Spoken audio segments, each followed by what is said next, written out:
شما برنامه خبری رادیو زودی رو تماشا دارید. بعضی از مهاجران کوری توجیک در بازار فودسیتی کنار مسکو با رادیو زودی شکایت کردند که گروه عبارت از تقریبا 15 زوده دوشنبه هر روز از آنها به سبب 400 روبلی حق می‌ستونند. مهاجران میگویند آنها در فودسیتی حمالی و عروبه کشی میکنند. همکارم عبدالله اشورов عرض مهاجران رو شنید و با مسئولان در میان گذاشت. طول باشد با ما در استودیو قرار دارد. عبدالله سلام، خوب نخست بگو آیا هویتی رهبران این گروه که مهاجران ادعا دارند از آنها حق می‌ستانند معلوم است یا نه؟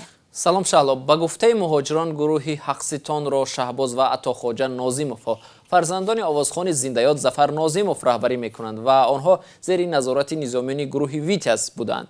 اما خود شهباز ناظیموف روز 2 ینور در صحبت تلفنی به رادیو زاده گفت این گفته مهاجران تهمت است و بافته بخیلان و دشمنانش می باشد.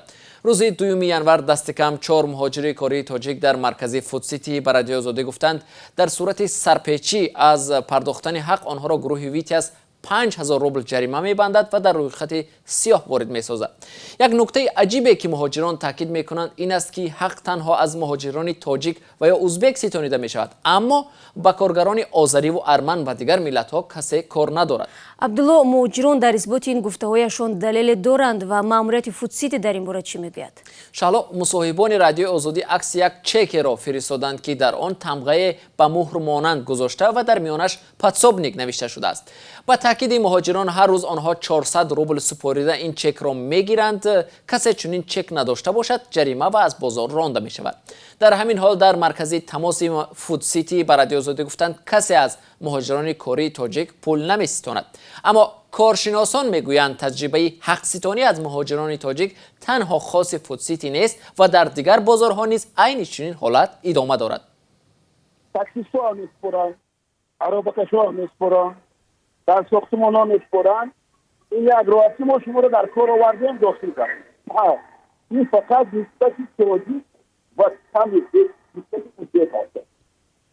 این حق اوضاع دو در می‌زنند که وقتی ما رو پس از روسیه برآوردن جدا از 3 روز در روسیه پی دادن دوزدو اعضای اوپیده که رفت تمام پولی ما زیاد شد کنکورنت را ما برده.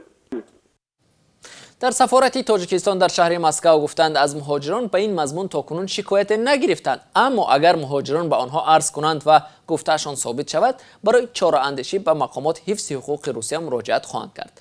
با گفته همصحبتان ما در این مرکز از 3 تا 3.5 هزار تاجیک مشغول کارند.